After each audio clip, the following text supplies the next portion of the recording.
There are some people that use competition very negatively. Absolutely.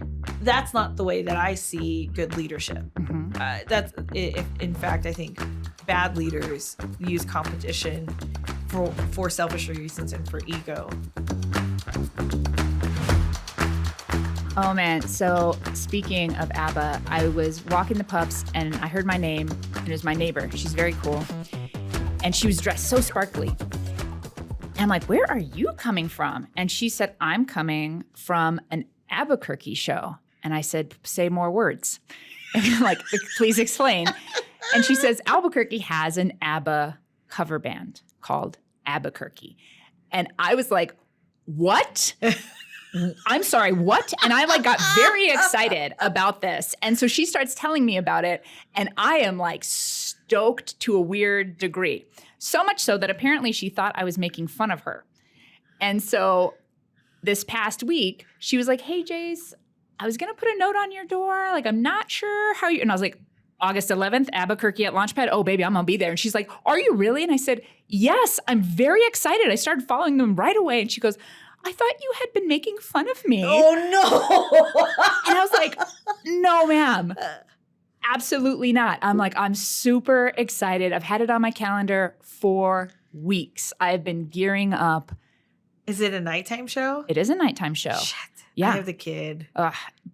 It's never too early to introduce a kid to ABBA. Oh, or an ABBA cover band. I introduced him to the OJs at You've got 3 months in the womb. You've got to. But is it an all ages show? I don't know. Yeah. I never think about those things. It does sell out apparently. But I've told everyone, no one has yet to match my enthusiasm for the fact that we have an ABBA cover band. But I can't tell you. I'm very excited. Oh, weirdly excited. And so she's like, so you actually care? And I was like, yes, I started following them immediately. She's like, do you want to walk over together? I'm like, yeah, absolutely I do. That's right, because you're super close. Yeah. And so now I've got to find an ABBA-worthy outfit as well. And my big sister's coming. And she was like, I don't even know who ABBA is. And I'm like, how are you grow guys up related? in the same household? She can sing you every Tupac song that ever existed. The girl doesn't know who ABBA is. We're very different people. But yeah, that's epic. It is epic. And I feel it naturally brings us into today's topic of competition, for there is no competing with ABBA. I was like, Jace, how are we going to pull this one in? We gonna bring it around. Yeah, that's pretty good. Yeah. Do you like that? We'll definitely have to talk about this cover band here in a minute. I will report back after the show. Or you might see me there if I can swing it. Because, that's great. So the topic today is competition. How is it important to various different parts of success stories to share? Normally, whenever we have a podcast, we kind of talk about, we put together an outline in terms of what are some of the stories to share. So this one caught my attention. I don't believe in competition for most industries, which is hysterical because I'm like, crush the competition. That's me in my head. So where are you coming from on this one? Okay. I first want to say I'm really glad you weren't wearing this shirt for last week's episode on tears, because I can't take you entirely seriously with the great Cornholio looking back at me. I just have to call that out. So if I start weirdly laughing, that's why. Well, hold on. Wait. So before the show, you guys were talking about how you guys steal, you being the other person being Sophia, our intern, who's in the room today, and how you might have a sibling's clothing or two. Mm-hmm. My son didn't want to wear this shirt anymore, so I did. Yeah. So it's Cornholio. Yeah. Okay. Anyways, so you can't take me seriously. Got that. Yep. The topic was, I don't believe in competition for most industries. That's true. Because you cannot replicate a human. Help me. I'm not following. All right. So if I think about me as a public speaker, there are thousands and thousands and thousands of public speakers. And we could even talk on the same topic, but in no possible way are they ever going to do it the Jace Downey way. Can't be replicated. Even if we look at material here, where we have clients, right? And we have our degrees and we have our training and we do our marketing and then we do the copy and all the things. We'll never do it the same way. Sure. Or I learned this in film school where we'd all get the same project. Mm-hmm. We'd get the same assignments with the exact same instructions. No two people would have films film projects that looked remotely similar because they interpreted it in their own way. Where people are involved, you can't compete with them. Okay. And the things that I bring are very different than what you bring. We're both public speakers in the space, right? But someone's going to want the Kristelle Siarza experience. And I can't compete with that, even if I'm talking on the same subject. Same is true with our agency. Mm-hmm. There are other agencies in Albuquerque, but if they want this experience, we have no competition. Okay, now I'm following. Yeah. And we might offer similar things, true. Maybe similar prices, all of that. But everyone, because we can't take people out of business. And we've tried so hard, but we can't do it. And so someone might look at all of the info, and we could be even on everything. Sure. Price, delivery, product, whatever. And they're going to interview the companies, whatever. Whoever's and some people fit. are going to love another company, and others are going to go, only this one. These are for me, right? When people are involved, which they always are in business, there's no competition. I'm just going to say, just flat out, totally different mindset. Yeah. Totally different mindset when it comes to competition. That's our thing. Totally different mindset. And there are times where competition can get vicious, stupid, and really ill-natured. Sometimes even to the point of deadly. Yeah, which is Tupac and Biggie, perfect example, right? Completely unnecessary. Completely unnecessary. Stupid is the best word because it is completely unnecessary. Sure.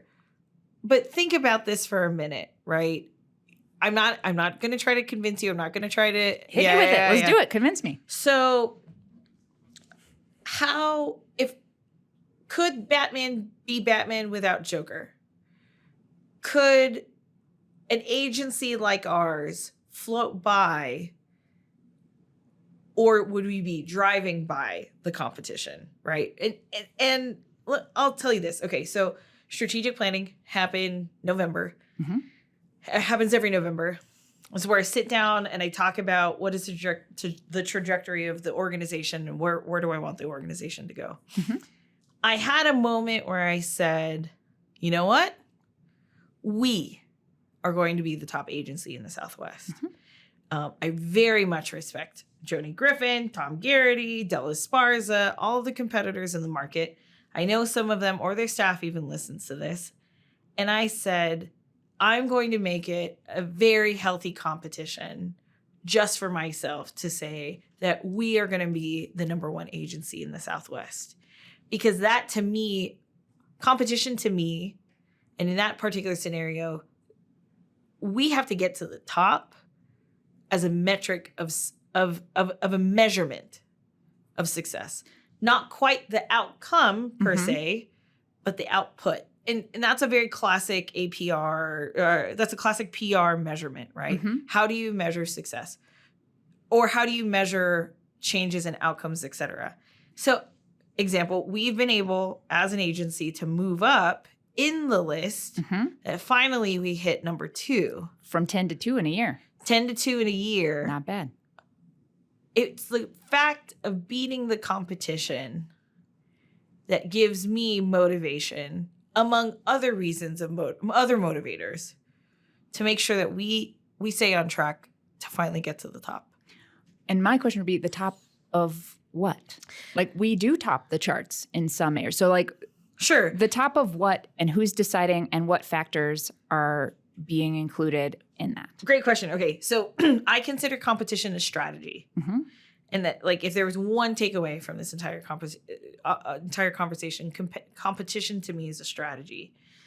So in terms of numbers. So Albuquerque Business First, respected publication out of the business journals, conglomerate of newspapers. They have a list that they rate all the public relations, advertising, web design agencies. They rank them by 2 metrics: annual sales, number of local employees. And we're at number 2 specifically because of the number of employees. Why is that a strategy for me to get to the top? It's a strategy for me to get to the top because in order for me to grow the number of employees, I have to grow our annual net operating income. Probably the first time I'm going to actually talk in numbers, right? Which is really my day job here with Ed. So in order for me to grow the number of employees, I have to grow the net profit number. If I don't grow that net profit number, we're not going to be at number one. Net profit means more clients at a reasonable, affordable rate for everybody around our community. So competition is actually helping me draft the tactical plan of growth within the organization. Have you ever heard of the book of The Art of War? Yes. Very similar to that. Now, there's a lot of things that are in. I haven't actually read the book. I thank God there's a graphic novel. I love Michael. Read it. Yeah. I own it. Yeah. But no, I haven't read it. No, I haven't read it. It's just sitting there as a decoration on my bookcase. But the Art of War just talks about strategy and competition, right? How do you be better than the other? There are some people that use competition very negatively. Absolutely. That's not the way that I see good leadership. In fact, I think bad leaders use competition for selfish reasons and for ego, a topic that we plan to talk about down the road. Indeed.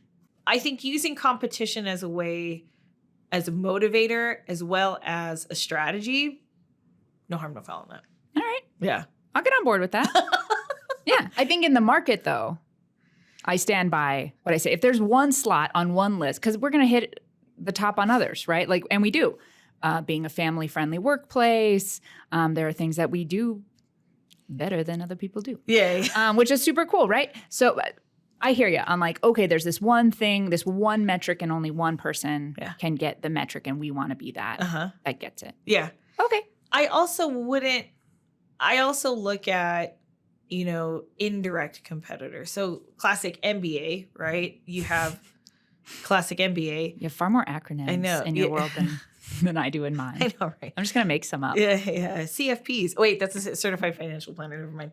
So MBA school, they teach about competition from a marketing perspective, and then they teach there's direct and indirect competition. Okay. To me, indirect competition is your freelancers that are out there, your independent agency boutiques, and then you've got the big Edelmans, Burson Marcellers, the large agencies across the world. Those folks have 2,000 to 5,000 people making at least $1 billion in revenue. That's not us. Yeah. They're indirect competition. That's important for us to know what's out there, though, because it helps navigate. Again, strategy is what can you lean on or what can you leverage to hit a metric of whatever sort. And I think competition steers us in a really good direction, but it also elevates us in a different direction so we can be a better employer, a better agency, et cetera. I know I'm saying really bold things that's probably going to piss off an owner here, but I also want somebody else to compete with me, and I want somebody else to say, I want to be better than Siarza's team. Yeah. Good luck.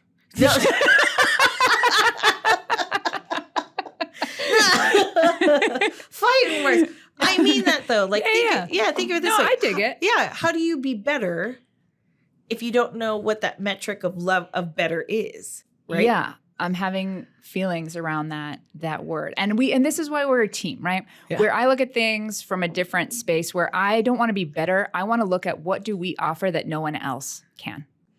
Or as a good friend of mine, Jack from San Diego, Jack Abbott, Jack crushed his competition 100%. In the days of AOL and the beginnings of the internet, he had a multi-million-dollar digital agency. And I called him once. I said, Jack, how the hell did you do it? How did you crush your competition? He said, I made the client feel like they were screwed without us. And I said, oh, that's a really interesting point. And once I shared that feedback, because I don't want to go back to the days of Prodigy and AOL doing digital marketing then. Like, that's not what I'm asking to do.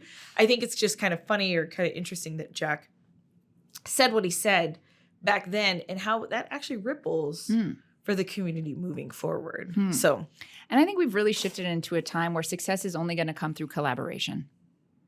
Sure. Oh, 100%. But again, it goes back to the metaphors of like soccer, football, etc. Okay, Yes, let's take. I understand them. Yeah, So yeah. please share them with me because I definitely will know what you're talking about. Let's talk about women's soccer for a moment. Cool, because the rules are different, so I understand that differently. So please continue. You kick the ball and it goes on the goal. Got it. So teamwork for women's soccer is a critical piece, right? And especially with the fact that on the field, they have to work together to make sure that their defensive and offensive strategy is critical, right? You have a confused look on your face. Well, because isn't that true in men's soccer too? Yes. Uh-huh. So why are we saying like for women, they have to work together? Sure. I specifically bring them up because Okay. unfortunately, the United States women's national team just got kicked out of the World Cup. It's Oh. relevant. Okay. Yeah, it's very relevant to our conversation for Okay. today. And I'm not saying like men or women. Actually, this is where it is relevant for women. On the field, they had to make sure that they won the World Cup, period. Okay. They had to beat the competition, which was the rest of the world. Off the field, they very much had to band together too. Even with a clear leader, Megan Rapinoe, they still had to band together off the field to advocate for fair and equitable wages for female soccer players. Mhm. And they had to do it together. If it was just Megan, it would have gone somewhere. But with the entire women's soccer community behind Mhm. the fact that women needed to be acknowledged, they wanted to crush they wanted to change the conversation that other female players or other female sports are paid less, and it should be always that way. They wanted to elevate themselves from a professional status. While that doesn't quite directly relate to competition, that does go back to the collaboration piece. They couldn't have done it just alone. So here's a local example that is a hot topic for me. Yeah.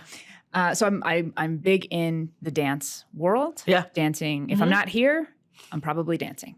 And I'm part of multiple dance communities. And one of them in particular is a tough one to succeed in as a business. Albuquerque's pretty small in general. We're growing, but for niche communities, it's pretty small, right? We're just about 1 million in the metro, yeah. Yeah. And most of those people aren't out doing this particular dance. And because it's so small, I'm not going to say which one it is. But there are all of these instructors and studios trying to succeed on their own. And nobody's doing it with just teaching this style of dance. They can't do it. And they're all spreading resources out for studio space, for marketing, for their advertising, for all of the things. And then everyone's failing. That's real dumb in my mind, where I think, because they think they're competing with each other.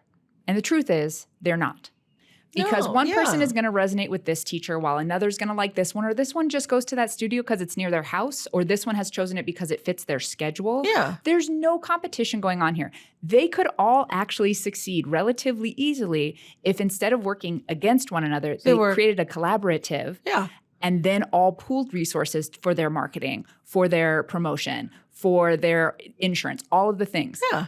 And they would not be competing with one another, and it would create an even better experience for people within the community. Well, that's dumb. But they believe that they are competing for students in a small market, and they will all fail, as they always have. We see generation after generation of business owners failing because instead of recognizing if we work together, we have a stronger community and there's more resources and money for all of us, they compete unnecessarily. Why do you think there's a creation of associations and executives in trade associations? 100%.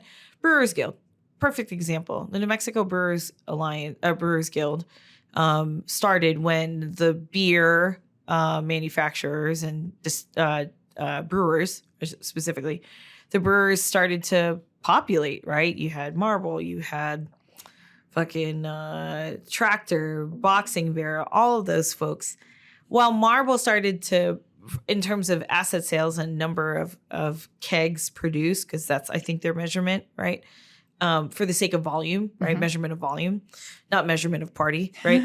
So when they, Can we please get a measurement of party in the mix at some point? Let's just use kegs. Like, right. No, for real. Like, in terms of volume, it was number of kegs. And so even though Marble produced the most kegs and the most output of canned beers, that doesn't mean that Marble, Tractor, any of those folks, everybody has their own beef, right? They might have beef with each other.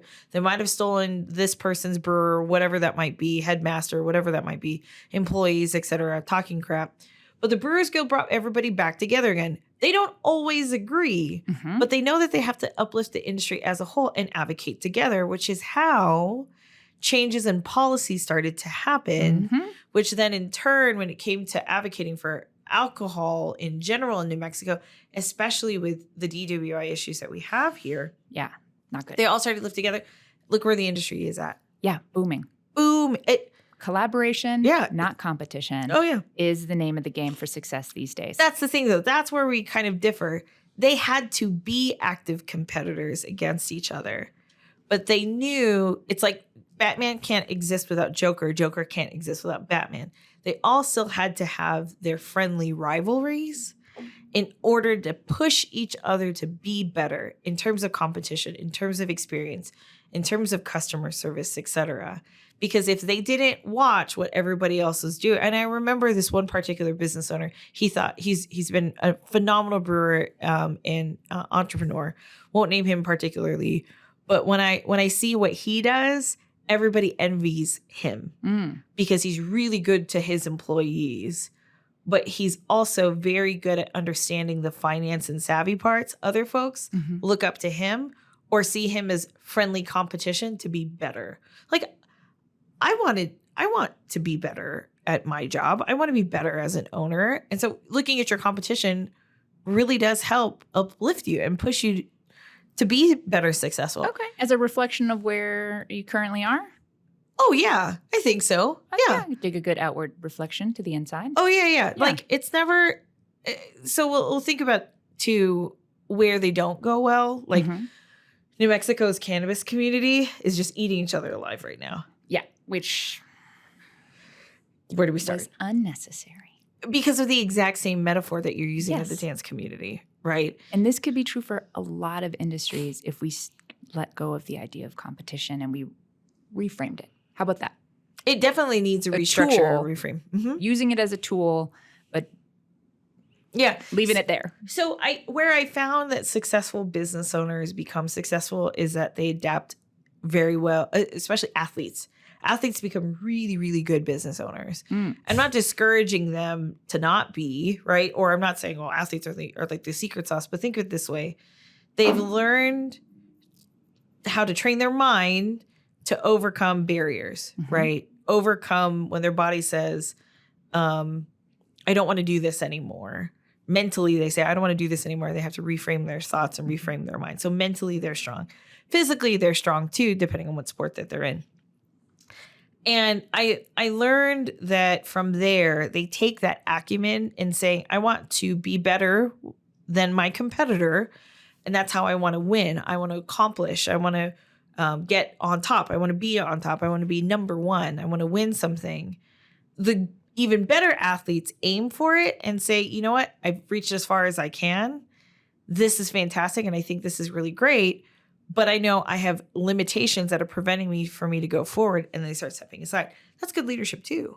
But they learn that from their competition because they see a younger athlete coming in, breaking the world records. They see another team that has a different new approach, new ownership, better conditioning, better physical capabilities, that they're going to be better than them. Tom Brady, at one point in time, realized he's not the GOAT anymore. And he had to retire. So rather than ruining his legacy, he didn't. There will be an NFL without Tom Brady. And it's happening this August, right? So I don't know. That's where I'm going on. We should start a sports podcast. I'm telling you. I will have so many things to say that have no basis in fact or reality if I participate in that show. So it could be fun. We'll find out. Yeah. But what I'm hearing is like he lost the capability to perform at the level he had been, which happens to us all. Mm-hmm. We hit a point, and then maybe, obviously he got help in all of the ways he can, because you got to have your team. Mm-hmm. Watch that episode. Mm-hmm. Great episode. And then new people were coming in with new capabilities. That's not his competition. He can't compete with them. I still think it is. But he's not competing with the 19-year-old on the block. Oh, he is. Oh, I totally. Physically, he can't compete with them. Yeah. But he's still in a league with them. Kyler Murray, what's his name? Patrick Mahomes, all those. Mahomes? That dude's Mahomes. Yeah. Anyways. Love that guy. So in terms of competition, while things change physically, mentally, etc., competition definitely needs a new train of thought, if that makes sense in some way, shape, or form. Okay. What does fear play into competition? I think competition is fear-based. Mm-hmm. And fear can be a brief motivating factor. Mm-hmm. Fear is not inspired for the long term. Now, I'll show this in a different way. I don't want to be better than so-and-so. Mm-hmm. I want to be the best version of me, because nobody can compete with that. Mm-hmm. I am unrepeatable. Mm-hmm. No one has ever been me before. No one could ever possibly be me again. No matter how hard anyone tried, no one can be me now. Mm-hmm. This is it. This is my best shot at having no competition, is to be the best me, right? Mm-hmm. So the difference would be, I used to live in the past. In the past, I used to live where I would look outwardly, and I would compare myself to those around me, and how I was lacking, what they had that I didn't, how they were showing up in ways that I couldn't. It was very negative. And it was like, if I'm going to be of value, I have to be more like that. If I'm not, I lose value, fear-based, right? Mm-hmm. Now, instead of looking outwardly, I look inwardly. Who was I yesterday? Where was I a year ago? Where do I want to be a year from now? Who's doing things outside that bring up like, ooh, that's inspiring to me on the inside, right? That's a long-term plan for existence. Mm-hmm. Living through fear, though, can be a useful tool in the short term, kills us in the end. It's funny how, again, we see things very differently on this topic. For the most part, we've been really good about being on the same wavelength. But this is, I think, where we differ very positive. This is all positive to me, right? Diversity is a huge part of success. Exactly. And neither of us are right or wrong. So you said the magic words. So, at Siarza, we have 4 core values: quality, diversity, innovation, and community. Those 4 core values, as hokey that they might sound on the peripheral, like anybody that's not within the organization is like, well, everybody fucking knows. Yeah. It's just all that NBA speak right there with those core values, right? Let's have more acronyms. Yeah. I see that as our competitive advantage. I see our core values at Siarza as our competitive advantage, where nobody else can people can try to put the exact same 4 words on their walls with the vinyl that we did, right? But I see competition trying to emulate it and either failing or doing it better than us.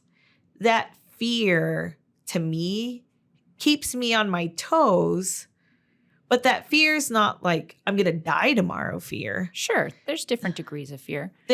It's a very motivating fear. It's a very like mid-level, light-level fear, because I feel that people surprise themselves whenever they push themselves outside of the box. Agreed.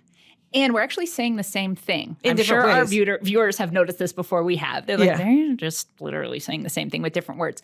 So what is your main goal in life? Create people and help jobs. Wait, I screwed it up.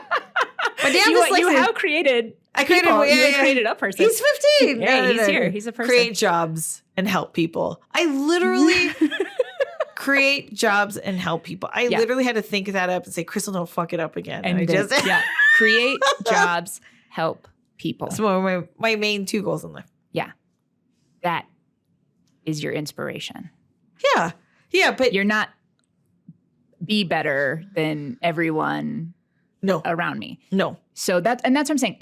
Fear is useful. It's a useful tool. It's a great friend of ours that says like, hey girl, check this shit out. Like it's a really good tool. Mm-hmm. It's not something to stick with for the long term. Yeah. Perfect example. Okay. We are talking the same thing. Yep. So Kristelle, calm down, Kristelle. That's what I need to say to myself. So never. In this instance, when we talk about creating jobs, right? What is the fear? I can't create jobs anymore. Mm-hmm. Why? Why can I not create jobs anymore? Number one, the company wouldn't exist. Then I'd be really screwed. ABC wouldn't exist because the mission doesn't help small business owners. Right. Doesn't really create more jobs, right? If you don't help a business create more jobs, and I'm not doing my mission, right? My competitors might be taking people away from me or the organization or from the market as a whole because they don't see us they see us as a candidate, but they want to compete with the quality talent in the market. That's also a very competitive insight to think about when it comes to the conversation of competition, especially when it comes to economic development and job creation, right? So that's very much a fear that I have in a good way, because then it just says, okay, remember, Kristelle, again, I think that competition is a strategy. And tactically, in this instance, I would say, don't forget that, brush up on your benefits and make sure that this is what the staff wants. This is what they're looking for. This is how you stay innovative. Look at the way that the client experience is being. Are we being better than the rest of our competition? Is our competition taking our clients away from us, or are our clients going to them? Great. That sucks. What do we need to do? Super. That really sucks. Yeah. Well, what do we do to fix it? But how do we switch it up? Yeah. How do we switch it up? Exactly. Yeah, because you want to serve our clients well. Mm-hmm. You're like, my observation is you're like, man, how cool would it be to empower people to have really cool lives through their jobs? Yeah. That you live through that space. I would want the opportunities that my staff had, my team had, when I was their age. You and I are reasonably the same age, right? But like Sophie, our intern, is here in the room today, right? And I remember when I was her, we were talking about this at the conference that we were working last week. And I said, a lot of this, I wish I had known a lot of the things that you know now. I think that's what I said to you. I don't remember. But like if I had a lot of, something like that. Like I wish I had a lot of the opportunities that I had when I was her age. And I wish I had the freedom to take those chances and the knowledge that I had, because I was a terrible, terrible 23-year-old. I loved my 20s. I fucking loved my 20s.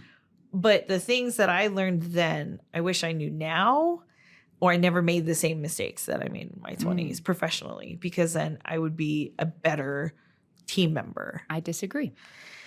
I think you are the team member and the leader you are now because of the things that happened in your 20s. Sure. Like I was a real shit show. Also an episode you can watch of ours. And I'm awesome now because I was an asshole then.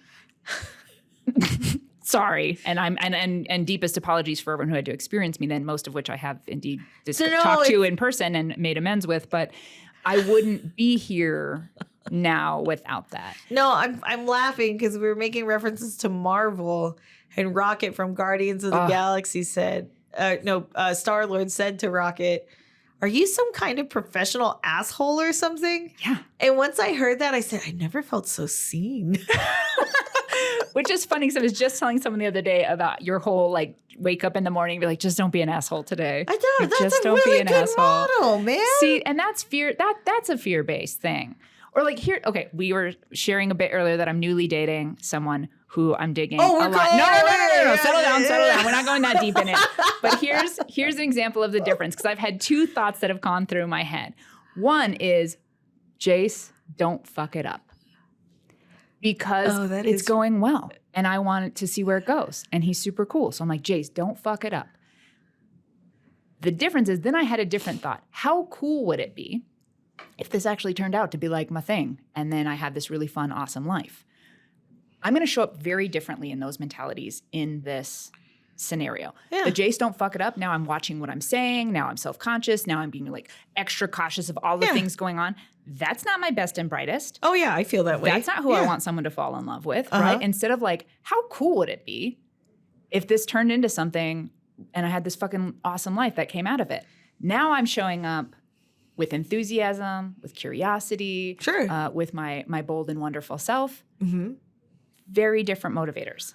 So is it quite possible that you're competing with your own self, your old self? No. My old self, I stand on the shoulders of with reverence and honor. Oh, that's good. Yeah.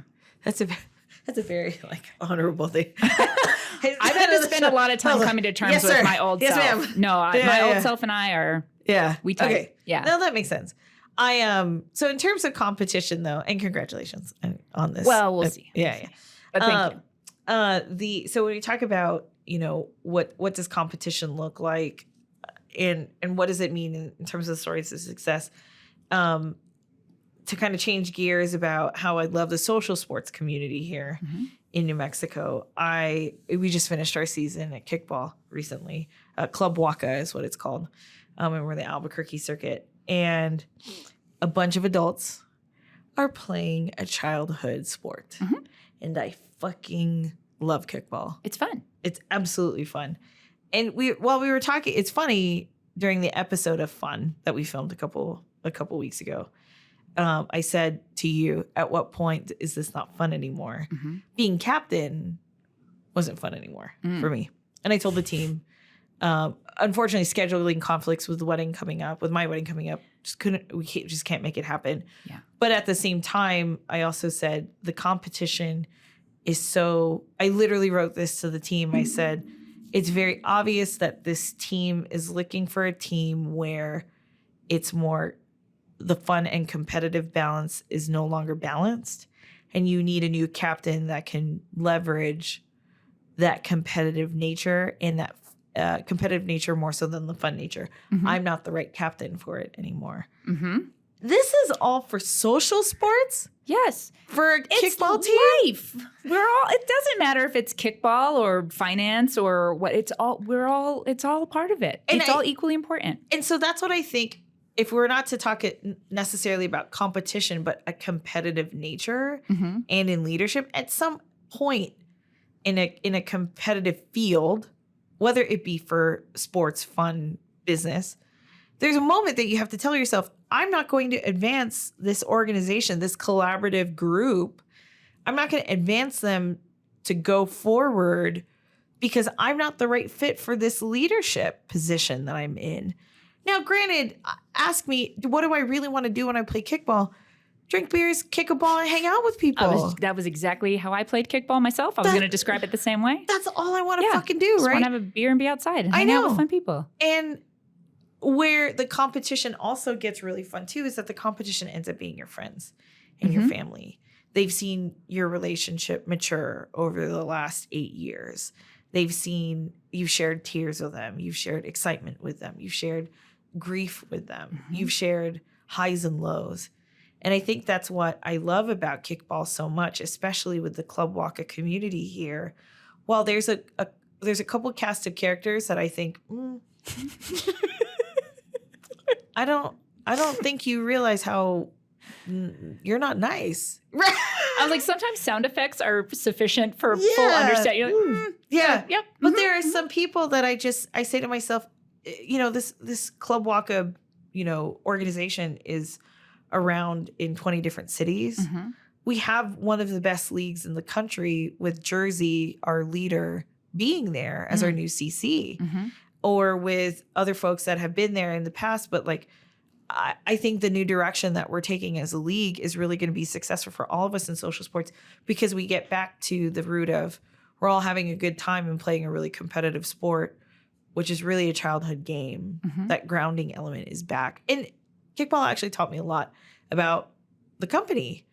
How do you have fun while also staying competitive and not being an asshole? Yeah. While doing it. And the team captain thing just throws evidence to what I'm saying. I'm like, we're saying the same thing. Yeah. You weren't a good fit for what they needed. Mm-hmm. Therefore, there's no competition for that role. Oh, there is. Oh, there's multiple people that are like, oh, we're starting our own team now. Yeah. They're like Totally fine. Yeah. But for that one role, there was a person who was right for it. Yeah. Well, and you weren't it anymore. Yeah. There was at a time I was, but there definitely were a lot of people that as soon as I stepped down, like, all bets are off. Like, well, I want to be captain. Well, I want to be captain. I definitely want to be captain. I know what it's like to be captain. I'm like, then go fucking do it. There's at some point in time during the season, you're going to tell me, like, I'm not the right fit anymore. I'm happy to step down. Servant leadership. Yep. I'm not going to be in competition, right? No, I will be captain of this kickball team, and you can't stop me. Just fucking chill out, dude. Like, I told those people, like, have a mutiny happen, and it gets ugly. So it's kind of kickball's also like kind of the game of golf, right? So I'll make. Can you follow golf with me? Is that going to be okay? Okay. Low scores. Justin, you might need to trade places with Jace here in a minute. Yeah, okay. yeah. Just whisper in my ear. Yeah, yeah. No, I dig it. I've been on a golf team. I played sports my entire life. Like, oh, did you? Yes. So I joke because I'm not in it anymore, but I played sports year round. Okay. Yeah. Okay, so this one's a reference to golf, like in terms of how to be better, right? So and where competition really brought a legacy for certain people. Tiger would have been Tiger on his own. Phil Mickelson wouldn't be Phil Mickelson if it wasn't for the friendly competition behind Tiger. That's what, and Rory McIlroy and Justin Thomas, Ricky Fowler, all of them looked up to Tiger Woods, but they looked up to him that they knew if they could get to his level, they were competitors and elite athletes for golf. No, I like it. I like all of these things. I dig it. And I think less competition and different words, same thing. Where we look at I'm competing, when in actuality, we're seeing how much further we can actually go than we originally thought. So really great story from one of my favorite speakers, Jim Comer, amazing guy. I got to study with him for a while, just super stellar in this public speaking space. And he shared a story once of how he was in college, scrawny kid, and he was participating in some fundraising thing or whatever, and it was a race. And his friend was a top athlete at the university. And so they had made an agreement that they would run it together, side by side. So obviously the athlete was going to have to slow weight down, right, to meet Jim at his level. So anyway, they ran the race together, side by side. And lo and behold, Jim beat his record time significantly. Because without knowing, his friend, who was an athlete, upped his game by running with him, but running faster. He proved to Jim that he wasn't as limited as he thought that he originally was. So when we stories like this, when we see people and we go, wait, that's an option. Like once someone did the 1 minute mile, it started happening time and time and time again. Like once a record is beaten, it's not like, oh, I want to be better than that. We actually have the understanding that we aren't as limited as we thought. And so all of those folks like, oh, that's an option? Then I want to see if I can get there too. Yep, 100%. So, all right, we're running out of time, unfortunately, on this topic. We were competing for time the whole time. We were competing for time, and I'm waiting for the next competitive pun.